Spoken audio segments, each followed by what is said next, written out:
Radhe Radhe everyone. देखिए हम क्या है कि पिट्यूटरी ग्लैंड पढ़ रहे थे और पिट्यूटरी ग्लैंड में हमने ADH hormone, oxytocin hormone, prolactin hormone और प्लेसेंटा स्पेशल नोट में देख लिया था। तो हम शुरू करते हैं आज से। और आज हम पढ़ेंगे हमारा नेक्स्ट हार्मोन जो है ग्रोथ हार्मोन। कौन सा है? Growth hormone. ग्रोथ हार्मोन नाम से पता चल रहा होगा ग्रोथ हार्मोन का। ग्रोथ हार्मोन हमें हमारी क्या है कि बॉडी की ग्रोथ में काम आता है। कैसे काम आता है वो हम अभी पढ़ते हैं। पहले अब मैं आपको एक चीज़ बता देता हूँ क्या होता है। देखिए हमारे अंदर जो सेल है, हमारे अंदर जो कोशिका है, हमारे अंदर कोशिका, वैसे तो हमारे अंदर कई प्रकार की कोशिका पाई जाती हैं, लेकिन जो हम यहाँ पे पढ़ेंगे वो हम एक सेल पढ़ेंगे। आप देखिए, मान लीजिए कोई सेल है, ये उसका न्यूक्लियस है और ये उसका सेल मेम्ब्रेन, और ये कोई सेल है, तो ये जो कुछ सेल है ये इनका एक टाइम पीरियड होता है। हर सेल का अपना टाइम पीरियड होता है और एक टाइम पीरियड के बाद ये जो सेल है ये दो भागों में, मतलब ये जो सेल है ये अपने आप को दो भागों में डिवाइड कर देती है। एक सेल ऐसी ये बन गई और एक सेल ये बन गई। इसका मतलब ये जो सेल है ये इसका जब टाइम पीरियड पूरा हो जाएगा, जैसे इसका टाइम पीरियड पूरा होगा तो ये दो भागों में टूट जाएगी और दो नई सेल को जन्म दे देगी। ठीक है, ये कोई मान लो ये कोई सेल ए है, तो ये जब टूटेगी तो ये दो नई सेलों को जन्म देगी और ये जो दो नई सेल हैं ये दोनों एक भी हो जाएंगी। ठीक है, ये कोई सेल है, ये सेल थी, इसका जब टाइम पीरियड पूरा हुआ तो ये दो नई सेलों में टूट गई। लेकिन एक सेल ऐसी होती है जिनका टाइम पीरियड पूरा होता है,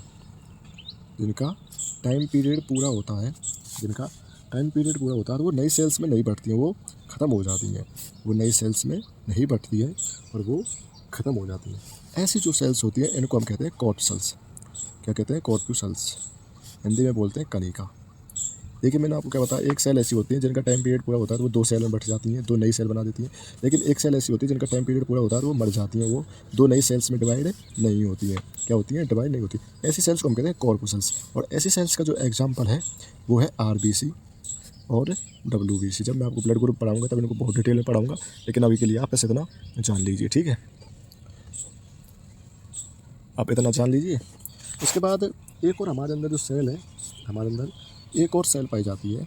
मान लीजिए ये कोई सेल है और ये कोई सेल है। ठीक है, ये जो सेल है ये जब टूटेगी, इसका जब टाइम पीरियड पूरा होगा तो ये जो सेल है ये खुद को अपना ऐसा कि ऐसा बना देगी, स्वयं ऐसी कैसी नई सेल बनाएगी और एक ये नई सेल अलग से बनाएगी। इसका मतलब ये है कि ये सेल मरती नहीं है कभी भी। एक मान ली कोई ए सेल है तो ये एक ए रहेगी और एक ये बी रहेगी। इसका मतलब ये है कि ये सेल कभी भी मरती नहीं है। ये जब इसका टाइम पीरियड पूरा होता है तो ये दो सेल से डिवाइड होती है। एक सेल तो ये बन जाती है और एक सेल ये बी में नई सेल बना देती है। ठीक है, ये जो सेल है इसकी जो विखंडन होने की, जो टूटने की जो पावर है वो बहुत ज़्यादा है। क्या है? सेल डिवीजन की जो क्षमता है वो बहुत ज़्यादा है। और इस सेल को हम कहते हैं स्टेम सेल। स्तंभ। क्या? स्तंभ कोशिका। क्या कहते हैं हम इसको ऐसी सेल को हम कहते हैं स्टेम सेल या स्तंभ कोशिका। अब आप दो वर्ड देख लीजिए। पहले देखिए, साइंस में कहीं भी साइट वर्ड आ जाए ना, साइट वर्ड आ जाए या फिर ब्लास्ट वर्ड आ जाए, इन दोनों का मतलब होता है सेल। क्या? कोशिका। इन दोनों का मतलब क्या होता है? कोशिका। और एक और वर्ड आ जाए ओस्टियम का मतलब होता है बोन। क्या? हड्डी। क्या होता है? बोन। ठीक है, अब हम ग्रोथ हार्मोन पढ़ते हैं। क्या पढ़ते हैं? Growth hormone. आई होप आपको सेल वाला कॉन्सेप्ट जो समझ में आया होगा। अब हम ग्रोथ हार्मोन पढ़ते हैं। ग्रोथ हार्मोन में देखिए क्या है, ये हमारी बोन है, मान लीजिए इस प्रकार से हमारी बोन है, ऐसे। ठीक है, ऐसे हमारी जो बोन है इसके ऊपर और निचले सिरे पर एक प्लेट नुमा स्ट्रक्चर पाई जाती है। ऐसे प्लेट के जैसी क्या पाई जाती है? एक स्ट्रक्चर पाई जाती है। दोनों, सिर्फ ऊपर और नीचे, बोन की एंडिंग में और स्टार्टिंग में। ये जो प्लेट होती है, ये वाली जो प्लेट होती है ये स्टेम सेल की बनी होती है। मैंने अभी आपको बताया था स्टेम सेल कौन सी होती है, जो एक तो खुद खुद ऐसी अपनी सेल बना लेती है और एक नई सेल बनाती है। ये जो प्लेट है ये स्टेम सेल की बनी होती है। किसकी बनी होती है? इसमें स्टेम सेल होती है।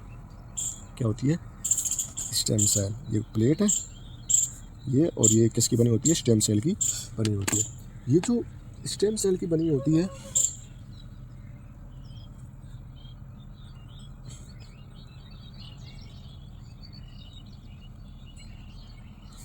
ये जो स्टेम सेल की बनी होती है, इन जो इस सेल्स को हम कहते हैं, इनको कहते हैं ओस्टियोब्लास्ट।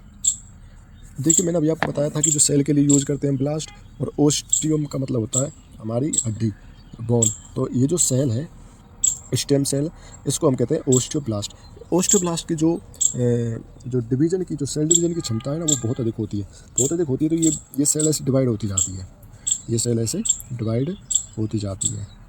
और ऐसे ये जो प्लेट है ऊपर, इसमें भी ओस्टियोब्लास्ट सेल है, और ये भी डिवाइड होगी, ये भी डिवाइड होगी, तो ये ऐसे बढ़ती जाएंगी। ये सेल्स क्या ऐसे बढ़ती जाएंगी, क्या ये सेल्स ऐसे बढ़ती जाएंगी। अब जब ये सेल बढ़ेगी तो हमारी हड्डी है, हड्डी का साइज, जब हमारी हड्डी के अंदर बढ़ेंगी ये सेल, हड्डी के अंदर सेल बढ़ेंगे तो उनको बढ़ने के लिए जगह चाहिए, और उनको जब जगह चाहिए तो हमारी हड्डी का जो साइज़ है वो बढ़ता है। क्या होता है, हमारी जो हड्डी है उसका साइज़ बढ़ता है। क्या होता है, हमारी जो हड्डी है उसका साइज़ बढ़ता है, हमारी हड्डी का साइज़ बढ़ता है। ये जो सेल है ओस्टियोब्लास्ट, ये इमेच्योर होती है। कैसी होती है, इमेच्योर। हाँ हाँ, ये इमेच्योर होती है। और इमेच्योर के कारण ही क्या है कि इमेच्योर ये सेल है जो इमेच्योर होती है, और इमेच्योर के कारण इसमें जो ये बोन फॉर्मिंग, ये जो डिवीजन होने की जो क्षमता है ये इसमें पाई जाती है। ये चूँकि ये बोन में पाई जाती है और इसकी वजह से हमारी हड्डी का निर्माण होता है, इसलिए हम इस सेल को कहते हैं बोन फॉर्मिंग सेल। क्या कहते हैं, इस सेल को हम कहते हैं बोन फॉर्मिंग सेल। कौन सी सेल को, ओस्टियोब्लास्ट को। ओस्टियोब्लास्ट कहाँ पाई जाती है, प्लेट में पाई जाती है। ये जो हमारे अंदर सेल होती है, ये जो हमारे अंदर सेल होती है, इस सेल को हम कहते हैं ओस्टियोसाइट। ओस्टियोसाइट कौन सी सेल होती है, ये जो हमारे ये जो बन के निकल रही है, ये जो सेल है ये ओस्टियोसाइट होती है, और ये एक मैच्योर सेल होती है। कैसी, मैच्योर सेल। और मैच्योर सेल होती है तो इसमें डिवीज़न नहीं होता है। क्या नहीं होता है, इसमें डिवीज़न नहीं होता है। और चूँकि ये जो ओस्टियोसाइट है ये हमारी हड्डी को निर्माण करती है, इसलिए हम इसको कहते हैं बोन सेल। क्या कहते हैं, बोन सेल। देखिए जो ओस्टियोब्लास्ट है इसको तो हम कहते हैं बोन फॉर्मिंग सेल, हड्डी का निर्माण करने वाली कोशिका। लेकिन जो ओस्टियोसाइट है इसको हम कहते हैं बोन सेल, हड्डी की कोशिका। निर्माण कौन सी कर रही है, ओस्टियोब्लास्ट, लेकिन हड्डी की सेल कौन सी है, ओस्टियोसाइट। आई होप आपको समझ में आया होगा। तो जो हमारी ये जो ओस्टियोसाइट जो सेल है, ये इसकी एक टाइम पीरियड होता है, इसका एक टाइम पीरियड होता है। अब अगर ऐसे ये पूरे ज़िंदगी, मतलब पूरे जीवन तक बढ़ती रहे, पूरी लाइफ टाइम बढ़ती रहे, तो ऐसे तो आदमी बहुत लंबा हो जाएगा, 100, 200, 500, 10,000, 2,000, लाख फुट ऊँचा हो जाएगा, ऐसे बढ़ती रहेगी। तो इसीलिए इसकी जो सेल की जो सेल डिवीज़न की क्षमता है वो होती है 18 साल तक, लगभग 18 साल तक होती है।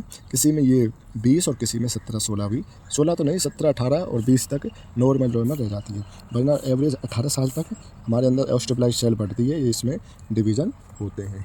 ठीक है, 18 साल तक। अब क्या है कि जो ये ओस्टियोब्लास्ट सेल है, ये जो ओस्टियोब्लास्ट सेल है, इस सेल में ये जो डिवीज़न करने की क्षमता है ये किसकी वजह से आती है, ये आती है ग्रोथ हार्मोन की वजह से। कहाँ से, ग्रोथ हार्मोन की वजह से। ग्रोथ हार्मोन जब हमारी बॉडी के अंदर बनेगा तो वो हमारी हड्डी में आएगा, हमारी हड्डी में आएगा तो वो इस सेल को डिवीज़न करने की क्षमता को बढ़ाएगा। तो ग्रोथ हार्मोन क्या काम करेगा, ओस्टियोब्लास्ट सेल की डिवीज़न क्षमता को बढ़ाएगा, इसलिए हम इसको ग्रोथ हार्मोन को ओस्टियोब्लास्ट सेल की वजह से हमारी जो बॉडी है वो बन पाती है। अब देखिए जो ये ओस्टियोब्लास्ट जो सेल है, हमारी जो चाइल्डहुड स्टेज 18 साल तक की, क्या चाइल्डहुड स्टेज है, जो बाल्यावस्था है हमारी 18 साल तक की बाल्यावस्था, क्या बाल्यावस्था कितनी, 18 साल तक की, 18 साल तक की। इसका क्या है कि इसमें दो प्रकार की होती है नॉर्मली, दो चीज़ें हो सकती हैं। एक तो ग्रोथ हार्मोन कम निकले, एक हमारी बॉडी में ग्रोथ हार्मोन कम निकले, और एक हमारी बॉडी में ग्रोथ हार्मोन बहुत अधिक निकले। चाइल्डहुड स्टेज तक 18 साल तक हमारी बॉडी में ग्रोथ हार्मोन या तो कम निकले या फिर ग्रोथ हार्मोन बहुत ज़्यादा निकले। जब हमारी बॉडी में ग्रोथ हार्मोन कम निकलता है तो इससे जो बीमारी होती है या फिर इससे जो इफेक्ट पड़ता है वो होता है ड्वार्फिज्म। क्या होता है, ड्वार्फिज्म। और अगर ये ग्रोथ हार्मोन हमारी बॉडी में बहुत ज़्यादा हो जाए तो इसको हम कहते हैं ग्याग्निटिज्म। क्या कहते हैं, ग्याग्निटिज्म। ड्वार्फिज्म को तो आप सबको पता होगा, इसका नाम तो होता है बोनापन। क्या होता है, बोनापन। बोनापन। और ये ग्यानिटिज्म का मतलब होता है, महाभारत में एक बहुत ऊंचाई वाला एक आदमी था जिसके बहुत तगड़ा शरीर था। क्या नाम था उसका? भीम। तो इसका नाम होता है भीम कायता। क्या होता है? भीम कायता। चाइल्ड हमारे अंदर जो ग्रोथ हार्मोन है वो 18 साल तक निकलता है। 18 साल तक अगर ग्रोथ हार्मोन कम निकलेगा तो उसकी वजह से ड्वार्फिज्म बोनापन होता है, और अगर ग्रोथ हार्मोन बहुत अधिक निकलेगा तो उसकी वजह से ग्यानिटिज्म भीमकायता होती है। ये हमारा हो गया ग्रोथ हार्मोन कंप्लीट। क्या हो गया? Growth hormone complete. एक बार फिर से देख लेते हैं। ग्रोथ हार्मोन होता है, ये हमारी बॉडी में क्या काम करता है? हमारी बॉडी में हमारी जो ओस्टियोब्लास्ट जो सेल होती हैं, ओस्टियोब्लास्ट सेल में डिवीजन का काम करता है। ओस्टियोब्लास्ट सेल में डिवीजन का काम करता है, जिससे हमारी हड्डी की जो लंबाई है वो बढ़ पाती है, और जिससे हमारी हड्डी की लंबाई बढ़ पाती है। अब आगे अब आप थ्योरी लिखिए इसकी। लिखिए, osteoblast cell is present in bone plate. Osteoblast कोशिका हमारी हड्डी की प्लेट में उपस्थित होती है। इट इज आल्सो कॉल्ड, अब देखिए, osteoblast cell is present in bone plate. Osteoblast कोशिका हमारी हड्डी की प्लेट में उपस्थित होती है। It is also called bone forming cell. इसको हड्डी निर्माण करने वाली कोशिका भी कहते हैं। इसको हड्डी का निर्माण करने वाली कोशिका भी कहते हैं। क्या कहते हैं? इसको हड्डी का निर्माण करने वाली कोशिका भी कहते हैं। Osteoblast divide and form osteocyte cell. Osteoblast divide and form osteocyte cell which is called bone cell. Osteoblast divide and form osteocyte cell which is called bone cell. Osteoblast विभाजित होती है और ओस्टियोसाइट कोशिका बनाती है। ओस्टियोब्लास्ट विभाजित होती है और ओस्टियोसाइट कोशिका बनाती है, जिसको हड्डी की कोशिका भी कहते हैं। इसको क्या कहते हैं? हड्डी की कोशिका भी कहते हैं। आगे लिखिए, cell division in osteoblast is regulated. Cell division in osteoblast is regulated by growth hormone and thyroxine hormone. Cell division in osteoblast is regulated by growth hormone and thyroxine hormone. Osteoblast में कोशिका विभाजन growth hormone द्वारा नियंत्रित किया जाता है। Growth hormone द्वारा नियंत्रित किया जाता है। ग्रोथ हार्मोन और थायरॉक्सिन हार्मोन द्वारा नियंत्रित किया जाता है। अब आगे लिखिए, deficiency of growth hormone in childhood stage. Deficiency of growth hormone in childhood stage cause dwarfism. बाल्यावस्था में ग्रोथ हार्मोन की कमी के कारण बोनापन और ग्रोथ हार्मोन की बाल्यावस्था में ग्रोथ हार्मोन की कमी के कारण बोनापन और अधिकता के कारण भीमकायता रोग हो जाता है। Cause dwarfism and excess of it gigantism cause. ये हमारा हो गया ग्रोथ हार्मोन। अब हम अगला हार्मोन पढ़ते हैं जो है हमारा वेरी इंपॉर्टेंट। अगर हम अगली ग्लैंड पढ़ते हैं, क्या है हमारी? अब हम अगली ग्लैंड पढ़ेंगे, और वो अगली ग्लैंड जो है उसका नाम है, हमारी का नाम थायराइड ग्लैंड। क्या नाम है उसका? उसका नाम है थायराइड ग्लैंड। यहाँ पर लेते हैं थायराइड ग्लैंड, और थायराइड को थायराइड लिखेंगे, और थायराइड और ग्लैंड को ग्रंथि। अभी हिंदी इंग्लिश बार बार करना टाइम वेस्ट होता है, आप लिख लेना थायराइड ग्लैंड। क्या पढ़ेंगे? तो हम पढ़ेंगे थायराइड ग्रंथि। देखिए, आप सबको पता है कि हमारे अंदर जो थायराइड ग्लैंड है वो कहाँ पे होती है? हमारी नेक के अंदर एच सेल में होती है। एच शेप की आकृति में होती है। कैसे होती है? ये ऐसे इस प्रकार से एच, जो इंग्लिश का एच होता है उसकी शेप की होती है। ठीक है, ये हमारी थायराइड ग्लैंड। अब इस थायराइड ग्लैंड को मैं आपको बड़ा करके इधर बना लेता हूँ, और आपको जो आपसे समझाने में दिक्कत ना हो। ये हमारे अंदर थायराइड ग्लैंड है। ये हकीकत में ऐसी नहीं है, हकीकत में ऐसी होती है, लेकिन मैंने आपको बता दिया। देखिए, हमारा जो ब्रेन है, ब्रेन में कौन सी होती है? Pituitary gland. और पिट्यूटरी ग्लैंड से मैंने अभी आपको बताया था क्या निकल के आता है? TSH। क्या निकलता है? TSH हार्मोन निकलता है। कौन सा? TSH hormone. ठीक है। हमारी जो थायराइड ग्लैंड होती है, इसमें एक केमिकल बनता है जिसको कहते हैं थायरॉक्सिन। इसके अंदर एक केमिकल बनता है जिसको हम कहते हैं थायरॉक्सिन केमिकल। क्या बनता है? इसके अंदर एक केमिकल बनता है, उसका नाम है थायरॉक्सिन केमिकल। ठीक है। और हम जब कुछ भी खाना खाते हैं, हम जब खाना खाते हैं तो हम खाने में क्या? नमक में खाते हैं, हम जब रोटी या सब्ज़ी खाते हैं, रोटी या सब्ज़ी में क्या नमक होता है, और नमक में क्या होता है, आयोडीन। क्या होता है, आयोडीन। क्या होता है, आयोडीन। हम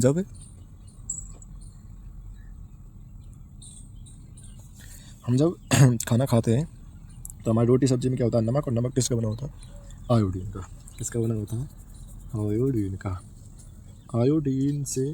आयोडीन हमारी थायराइड ग्लैंड में जाता है। कहा जाता है, आयोडीन हमारी थायराइड ग्लैंड में जाता है।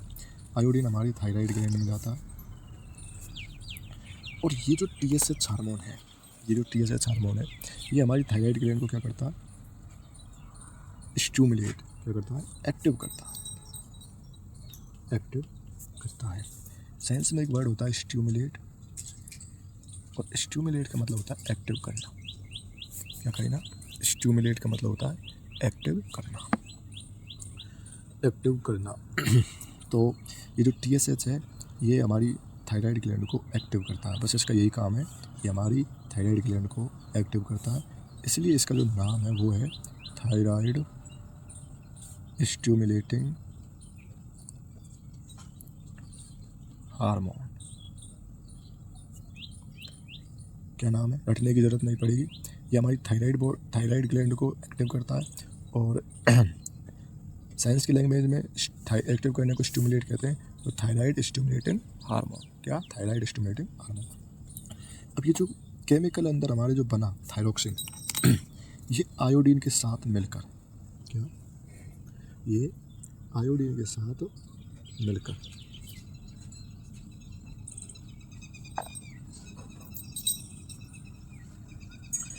दो प्रकार की चीज़ें बनाता है।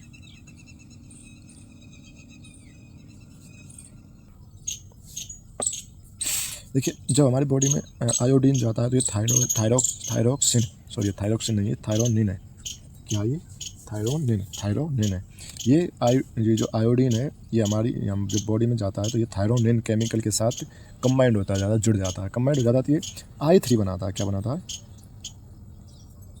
है, ये 3I2 बनाता है। क्या बनाता है, 3I2, और ये बनाता है 4I2। क्या बनाता है, 4I2। अब जब साइंस में किसी वर्ड के सामने 3 लग जाए तो हम उसको कहते हैं, क्या, उसको हम कहते हैं ट्राई। क्या कहते हैं, आयोडीन, तो ये आयोडो, और थायरोनिन के साथ जुड़ता है तो ये इसका नाम होता है थायरोनिन, ट्राई आयोडो थायरोनिन। और ये जो 4I2 बनता है, तो ये जब 4 किसी भी चीज़ के सामने जुड़ जाता है तो उसको हम दिखाते हैं टेट्रा आयोडो और थायरोनिन। Tetra iodo thyronine. क्या, टेट्रा आयोडो थायरोनिन। ये जो टेट्रा आयोडो थायरोनिन है ना, इसी को हम कहते हैं थायरोक्सिन हार्मोन। क्या बोलते हैं हम इसको हम बोलते हैं थायरोक्सिन हार्मोन। अब मैं अब बता देता हूँ कैसे बनता है। ये जो TSH पिट्यूटरी पीयूष ग्रंथि से TSH हार्मोन निकलता है, ये हमारी इसको, जो हमारी थायराइड ग्लैंड है, इसको एक्टिव करता है तो ये थायरोनिन नाम का क्या निकालती है, केमिकल। हम जब खाना खाते हैं तो उसमें नमक होता है, नमक में आयोडीन होता है। आयोडीन हमारी बॉडी के अंदर जाता है और ये थायरोनिन के साथ मिलकर क्या बनाता है, 3I2 या फिर 4I2।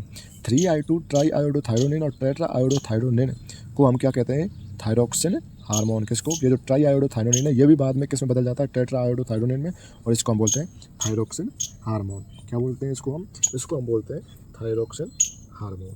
अब देखिए, थायरोक्सिन हार्मोन ये क्या काम करता है, हम इसके फंक्शंस पढ़ते हैं। फंक्शंस जब हम इसके पढ़ेंगे,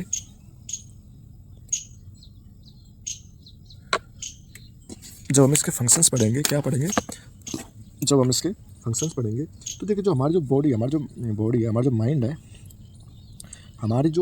अब हम इसके फंक्शंस पढ़ते हैं, कार्य क्या क्या होते हैं। तो हमारा जो माइंड है ना, मस्तिष्क, ये क्या है कि ये लगभग हमारे जन्म के 7-8 साल तक भी डेवलप होता रहता है। हमारे जो बॉडी के जो बाकी के ऑर्गन्स हैं वो लगभग सब डेवलप हो जाते हैं माँ के पेट में ही। लेकिन जो हमारा ये जो माइंड है, मस्तिष्क है, ये हमारी जन्म के 7-8 साल तक डेवलप्ड होता है। क्या होता है, डेवलप्ड होता है।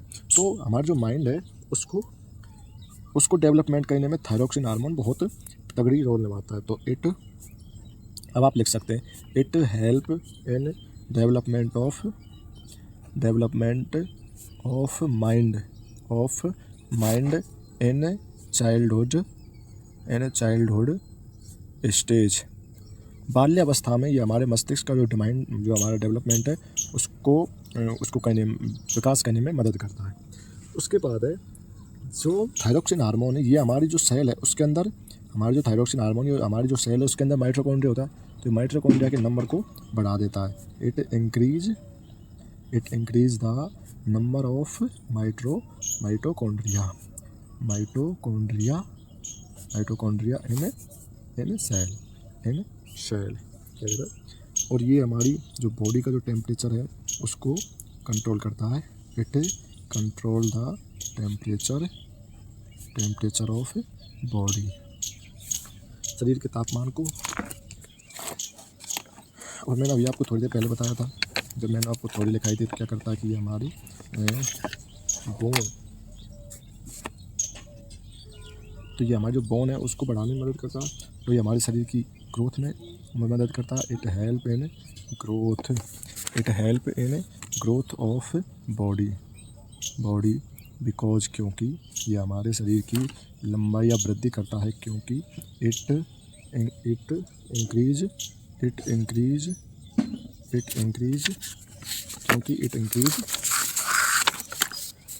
Length of body. क्या करता है ये? लेंथ ऑफ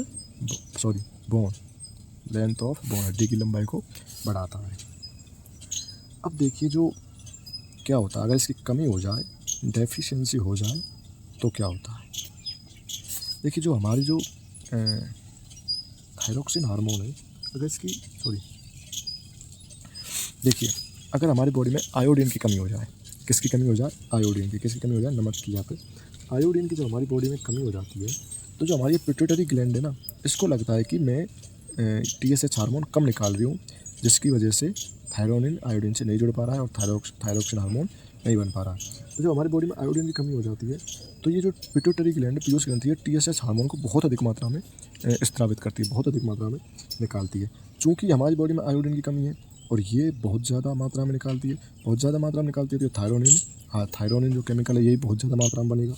ये जब बहुत ज़्यादा मात्रा में बनेगा तो ये हमारी जो गर्दन है वहाँ पे ये इकट्ठा हो जाता है। हमारी गर्दन में ये क्या हो जाता है? इकट्ठा हो जाता है। हमारी गर्दन में क्या हो जाता है? ये इकट्ठा हो जाता है। और इसके इकट्ठे होने से जो हमारी जो गर्दन है वो फूल जाती है, उस पर सोजन आ जाती है। क्या है कि जो हमारी गर्दन है वो क्या हो जाती है? फूल जाती है, मोटी हो जाती है।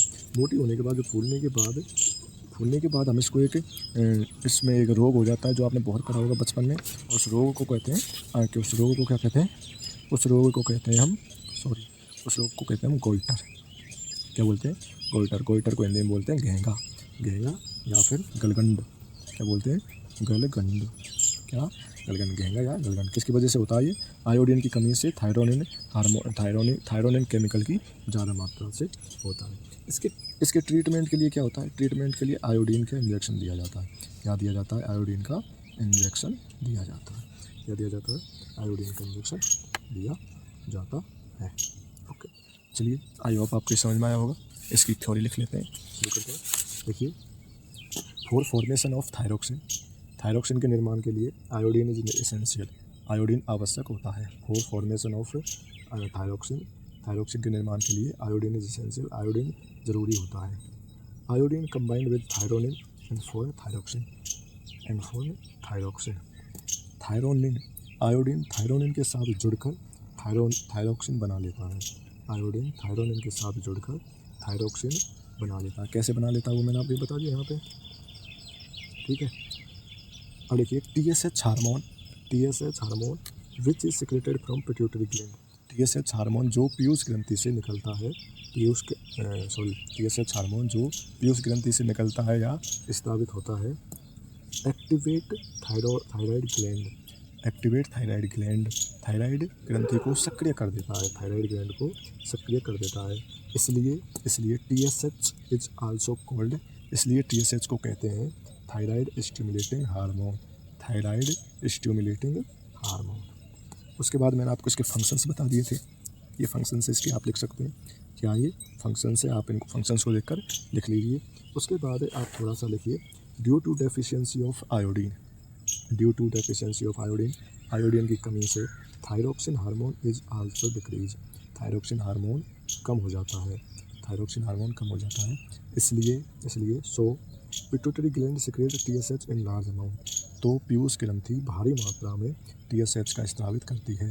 तो पीयूष ग्रंथि भारी मात्रा में TSH को स्रावित करती है, जिससे by which therefore excessive thyronine deposit and thyroid gland, जिससे बहुत अधिक मात्रा में थायरोनिन थायराइड ग्लैंड में जमा हो जाता है, जिससे बहुत अधिक मात्रा में थायरोनिन थायराइड ग्लैंड में जमा हो जाता है, थायराइड ग्लैंड में एंड थायराइड ग्लैंड स्वेल, और थायराइड ग्लैंड सूज जाती है, एंड बिकेम इनलार्ज और बड़ी हो जाती है, विच इज़ कॉल्ड गोइटर, जिसको गोइटर गलगंड या गेंगा कहते हैं, विच इज़ कॉल्ड गोइटर, जिसको गलगंड या गेंगा कहते हैं। For treatment of goitre iodine is given, iodine दिया जाता है। अब एक छोटी सी टर्म है वो देख लीजिए आप। क्या है एक छोटी सी टर्म? देखिए, जब आयोडीन की कमी थायरोक्सिन में हो जाती है ना, नोट डाल के लिख लीजिए, नोट, जब आयोडीन की कमी जब थायरोक्सिन और आयोडीन की कमी हो जाती है ना, तो एक रोग होता है क्रिएटिनिज्म। इसको कहते हैं जड़पमानता। क्या बोलते हैं इसको हिंदी में बोलते हैं जड़पमानता। ये क्या होता है? देखिए, हमारी बॉडी